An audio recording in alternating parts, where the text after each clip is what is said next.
एक सीकर ने पूछा है, प्रॉक्सी नार्सिसिज्म किसे कहते हैं, कृपया समझाएं। देखिए, प्रॉक्सी नार्सिसिज्म को परोक्ष नार्सिज्म भी कह सकते हैं। तो सबसे पहले हम ये समझेंगे कि एक नार्सिसिस्ट कौन होता है। नार्सिसिस्ट व्यक्ति वो होता है जो स्वयं के बारे में ये धारणा रखता हो कि वो ऐश्वर्यपूर्ण है, महान है, सर्वश्रेष्ठ है, अत्यधिक महत्वपूर्ण है, सबसे सुपीरियर है। इस तरीके की अवधारणा वो अपने बारे में बना करके रखता है और ये अवधारणा उसकी सेल्फ इमेज या उसके आत्म प्रतिबिंब से आती है। ऐसे व्यक्ति अत्यधिक आत्म केंद्रित या सेल्फ सेंटर्ड होते हैं और ये अपनी सेल्फ इमेज या आत्म प्रतिबिंब को एक डिफेंस मैकेनिज्म की तरीके से यूज करते हैं ताकि वो अपने पिछले जीवन में या गुजरे हुए जीवन में जो इनसिक्योरिटी उन्होंने फेस की उस इनसिक्योरिटी को कवर कर सके, उनको ढक सके। ऐसे व्यक्ति अपनी इसी अवधारणा या अपनी इसी सेल्फ इमेज की ही अनुरूप दूसरे से भी व्यवहार करते हैं और उनका मूल्यांकन भी इसी अवधारणा के आधार पर करते हैं।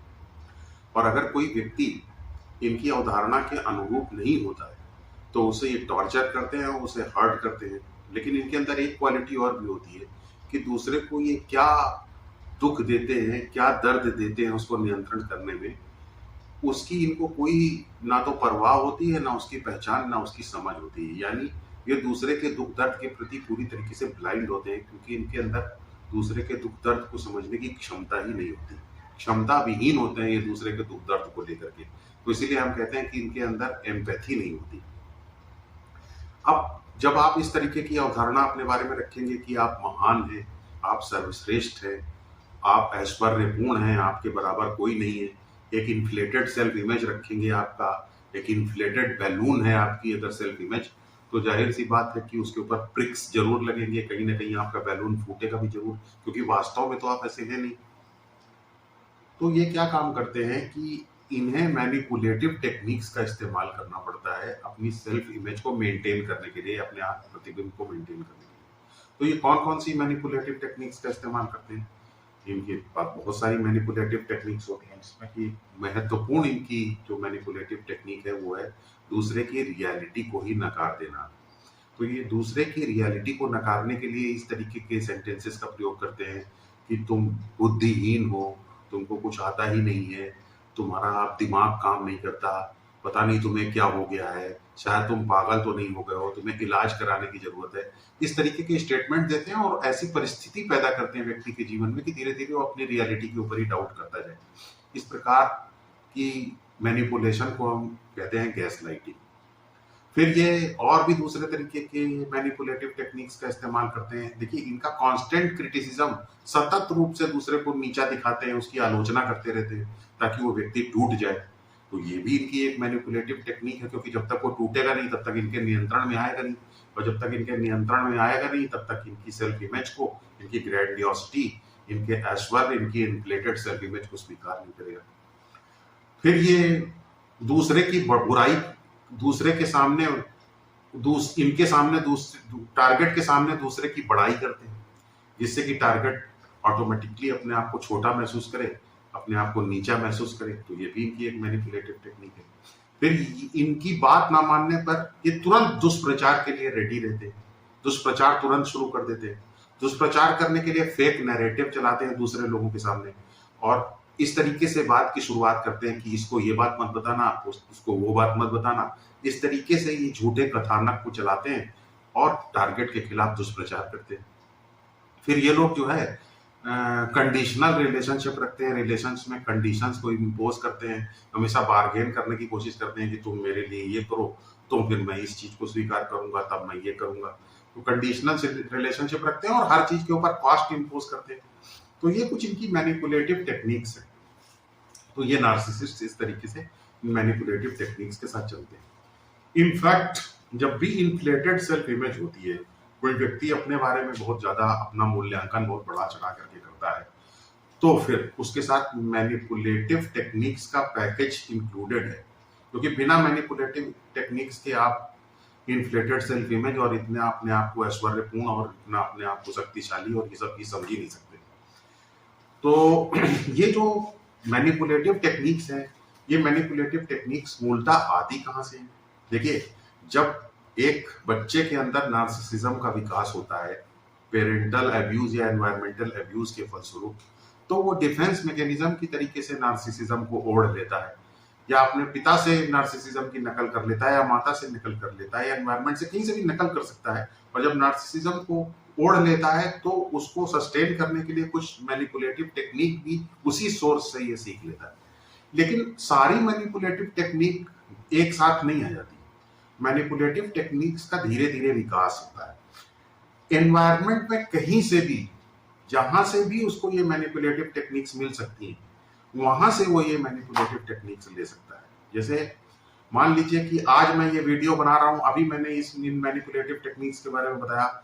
हो सकता है कि अगर कोई नार्सिसिस्ट इन द मेकिंग हो और वो ये वीडियो देखे, तो वो ये नहीं देखेगा कि इस वीडियो को इस तरीके से नहीं देखेगा कि ये नार्सिसिज्म के अगेंस्ट अवेयरनेस के चलते वीडियो बनाया गया है।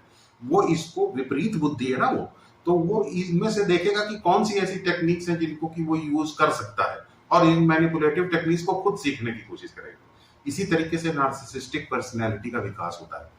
कहने का मतलब है कि मैनिपुलेटिव टेक्निक्स जहां जहां से भी सीख सकता है, जिस जिस सोर्स से भी सीख सकता है, उस सोर्स से वो अपने अंदर एब्जॉर्ब करता है, ताकि वो अपनी जो नार्सिसिस्टिक सेल्फ इमेज है उसको मेंटेन कर सके, ताकि वो आत्ममुग्ध रह सके, आत्मकामी व्यक्ति की तरीके से रह सके। नार्सिसिज्म को हिंदी में हम कहते हैं आत्ममुग्ध या आत्मकामी, यानी अपने बारे में ही मुग्ध रहना। क्यों अपने बारे में कैसे कोई मुग्ध रह सकता है? अपने आप को इतना ऐश्वर्यपूर्ण दिखाना कि दूसरे लोग सोचे, जब दूसरे लोग मुझे देखें कि अरे वाह मैं इतना ऐश्वर्यपूर्ण हूँ, दूसरे लोग मुझे जब देखें तो मैं अंदर से अच्छा महसूस करूं कि वाह देखो ये मुझे किस तरीके से मेरी तारीफ कर रहे हैं, मुझे किस तरीके से, किस ग्रेटनेस की निगाह से ये देख रहे हैं। तो यही आत्ममुग्धता जो दूसरे के सम्मान से मेरे अंदर आती है, यही मेरी नार्सिसिस्टिक सप्लाई, यही मुझे नार्सिसिस्टिक सप्लाई देती है।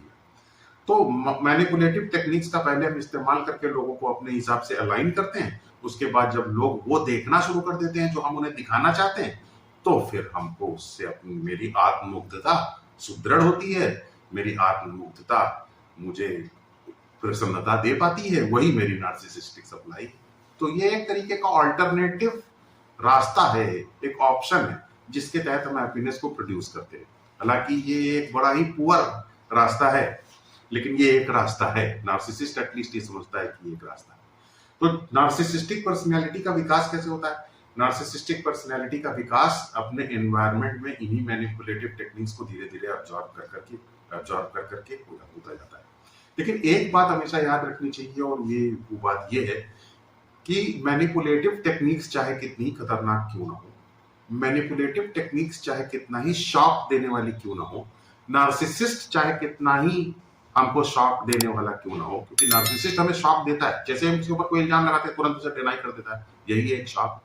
उसका डिनाई करने के बाद तुरंत मेरे ऊपर आक्रमण भी कर देता है, तो हम दोहरा शॉक मेरे ऊपर लगता है, और उसका मुझे ही इल्जाम लगा देता है कि तुम्हारी ही गलती है।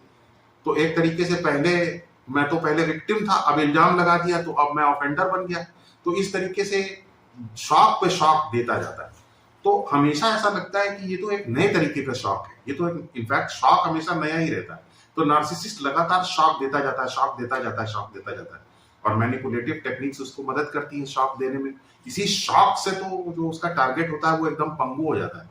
लेकिन धीरे धीरे धीरे धीरे शॉक नहीं रह जाता। इसका कारण ये है क्योंकि मैनिपुलेटिव टेक्निक्स चाहे कितनी ही ज्यादा किसी नार्सिसिस्ट के पास क्यों ना हो, लेकिन वो अनलिमिटेड नहीं है। उनका रिजर्वायर ऐसा है जिसमें सिर्फ लिमिटेड टेक्निक है। उस नार्सिसिस्टिक पर्सनैलिटी के अंदर लिमिटेड मैनिपुलेटिव टेक्निक्स होती हैं, ये बात हमको याद रखनी चाहिए। तो ये लिमिटेड मैनिपुलेटिव टेक्निक्स का क्या असर होता है?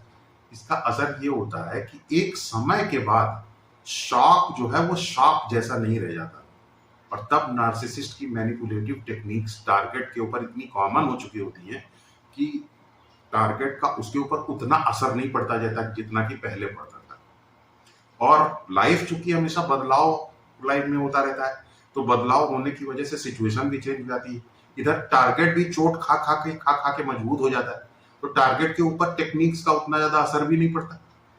और टारगेट आपकी भी जो है आपको भी टारगेट एक लंबे समय तक चोट खा खा के एक सपोर्ट सिस्टम भी पैदा कर लेता है। इस वजह से भी आपकी मैनिपुलेटिव टेक्निक का शॉक जो है उतना तीव्र नहीं रह जाता, और फिर आपकी मैनिपुलेटिव टेक्निक्स को लोग पकड़ भी लेते हैं, इसलिए भी उसमें इतना शॉक नहीं रह जाता।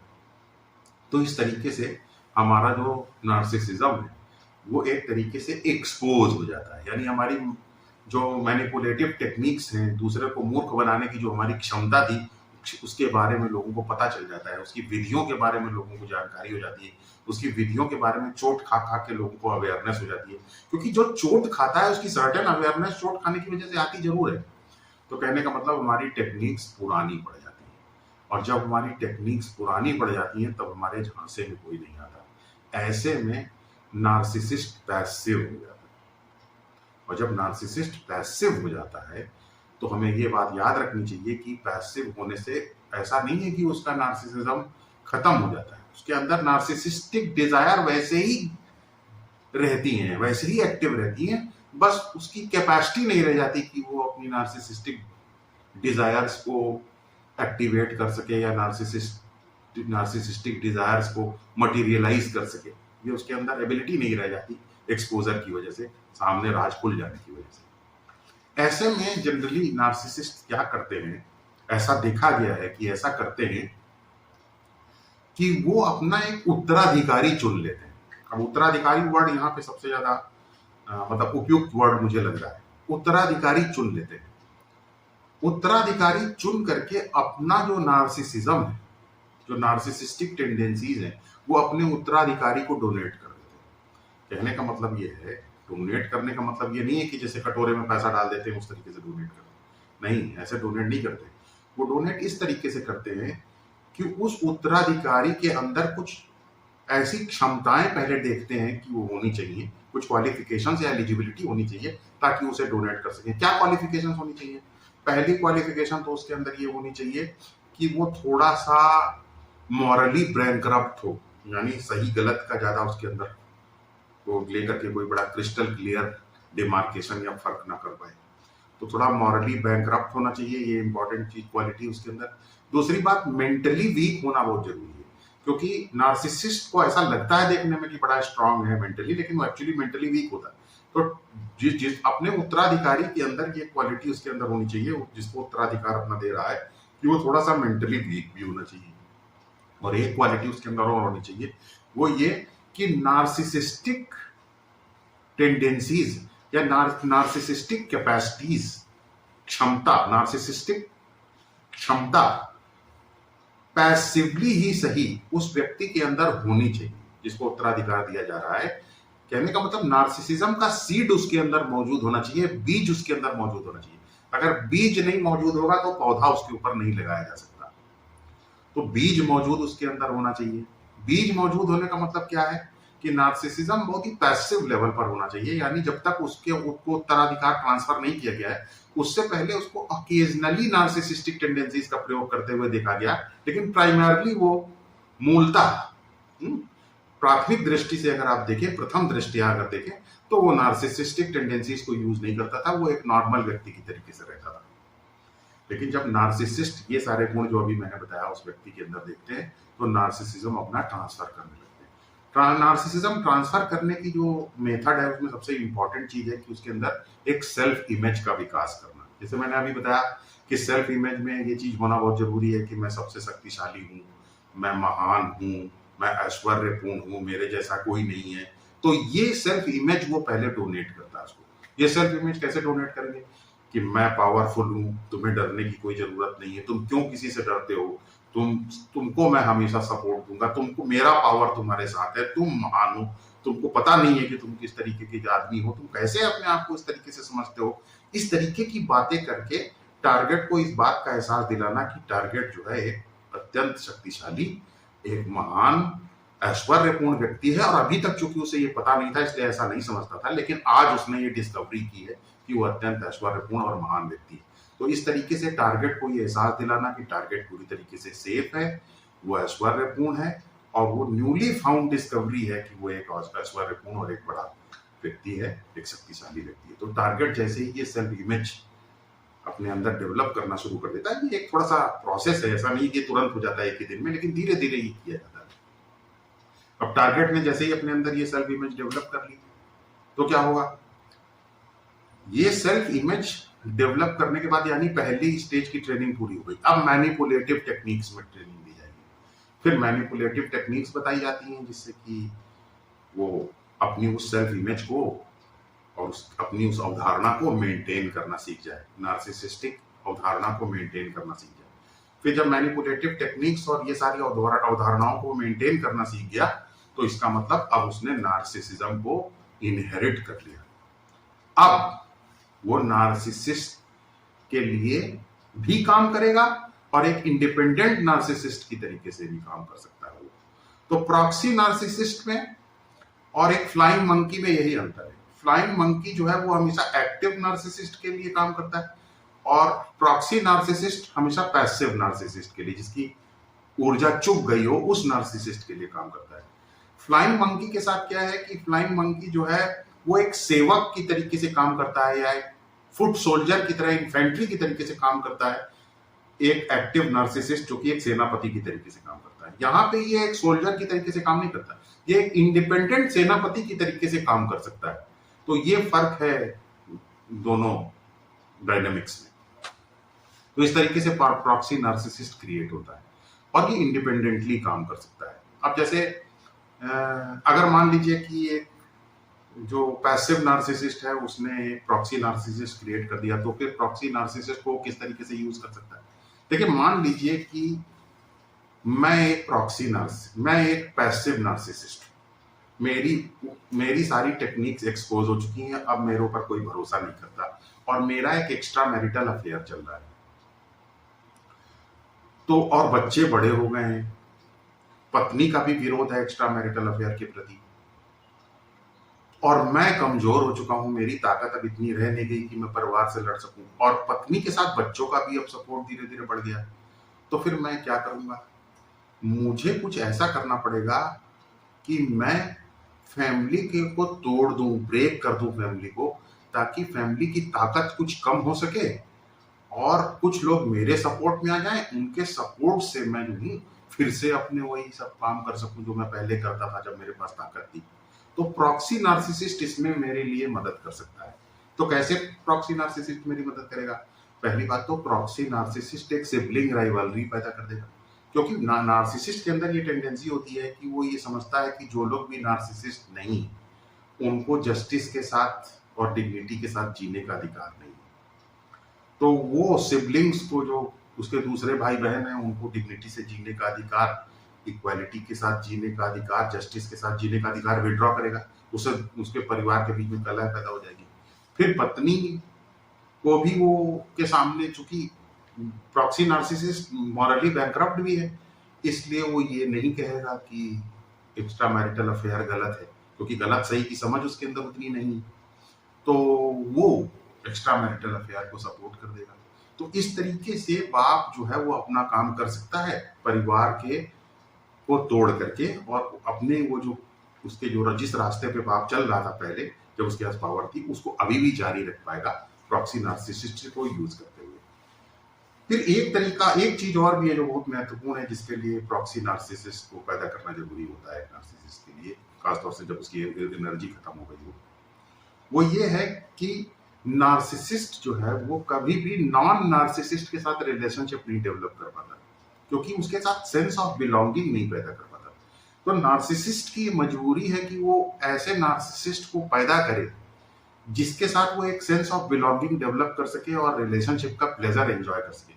इसके लिए भी जरूरी है कि एक नार्सिसिस्ट को पैदा करना। तो प्रॉक्सी नार्सिसिस्ट उसके साथ इस तरीके से उसकी रिलेशनशिप की रिक्वायरमेंट को भी पूरा करता है, क्योंकि जो लोग नार्सिसिस्ट नहीं है वो नार्सिसिस्ट के साथ कभी भी रिलेशनशिप पैदा नहीं कर सकते, क्योंकि नार्सिसिस्ट उनको ह्यूमन बीइंग मानता ही नहीं है। जिसको वो ह्यूमन बीइंग मानता ही नहीं है, उनके साथ वो कैसे सेंस ऑफ बिलोंगिंग पैदा करेगा? सेंस ऑफ बिलोंगिंग वो तभी पैदा कर सकता है जब दूसरा व्यक्ति भी नार्सिसिस्ट हो, क्योंकि सिमिलर के बीच में ही रिलेशनशिप हो सकती है। तो इसलिए वो अपनी मिरर इमेज को क्रिएट करता है दूसरे के अंदर, एक प्रॉक्सी नार्सिसिस्ट को पैदा करता है और उसके साथ रिलेशनशिप को डेवलप करता है। तो इस तरीके से प्रॉक्सी नार्सिसिस्ट जो है एक्ट करना शुरू करता है। और मैं आपको बता दूं, ऐसे बहुत सारे संस्थान हैं, और वो संस्थान उसमें एकेडमिक संस्थान भी हो सकते हैं, उसमें एनजीओस भी हो सकते हैं, उनके बड़े बायस मोटिव्स भी हो सकते हैं, वो भी इसी टेक्निक से प्रॉक्सी नार्सिसिस्ट्स को पैदा करते हैं। क्योंकि देखिए, ये जो बहुत ही महत्वपूर्ण संस्थान होते हैं, इनके ऊपर पूरे दुनिया की नज़र होती है, तो ये कभी भी एक्टिवली नार्सिसिस्ट को नहीं पैदा कर सकते, क्योंकि या खुद एक्टिवली नार्सिसिज्म को नहीं बढ़ावा, एक्टिवली नार्सिसिस्टिक तरीके से ऑपरेट नहीं कर सकते, क्योंकि मैकेनिकल फोर्सेस वरना इनके अगेंस्ट एक्टिव हो सकती हैं।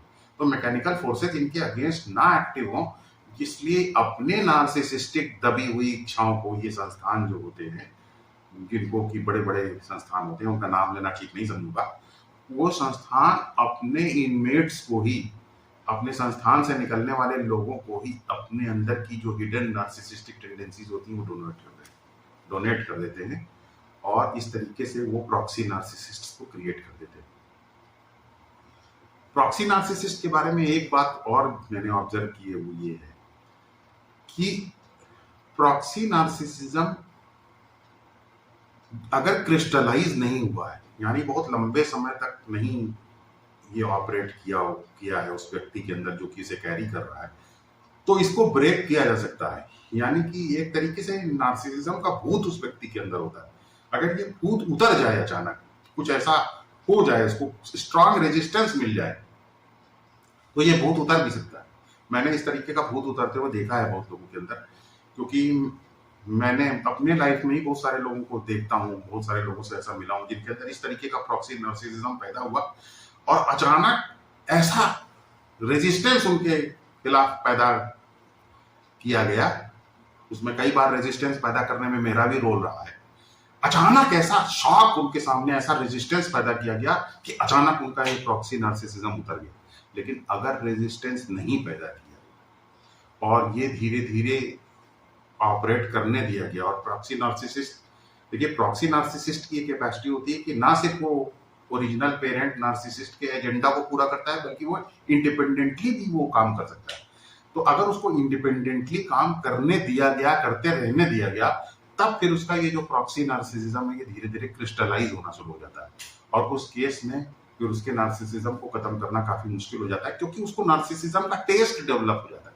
ये कुछ इस तरीके से है जैसे कि हमने सिगरेट का नशा होता है, पहले आदमी पीता है तो उसको बहुत खांसी आती है, फिर धीरे धीरे पीता है, तो वो पी रहा है चूंकि सिगरेट, तो अपने आप को दिखाता है कि देखो मैं सिगरेट पी रहा हूँ। बच्चा इसी तरह तो सिगरेट पीना शुरू करता है कि पहले सिगरेट पीता है तो खांसी आती है, लेकिन फिर भी सिगरेट पीने से दूसरे बच्चों की निगाह में काफी बड़ा अपने आप को दिखा पाता है, क्योंकि बड़े लोग सिगरेट पीते हैं तो वो भी सिगरेट पी रहा है, तो वो अपने आप को बड़ा दिखा पाता है, क्योंकि बड़े लोगों के गुण को मिमिक कर पाता है। तो जो बड़े लोगों के गुण को मिमिक कर देगा, वो अपने जैसे लोगों के बीच में तो बड़ा हो ही गया। और फिर वो इस तरीके से जब मिमिक करता जाता है, तो ना सिर्फ दूसरे बच्चों से बड़े होने का शौक इसके साथ जुड़ा, बल्कि सिगरेट का टेस्ट भी मिल गया, सिगरेट का टेस्ट भी पैदा कर लिया। और अगर सिगरेट का टेस्ट पैदा कर लिया तो फिर लत पैदा हो जाती है।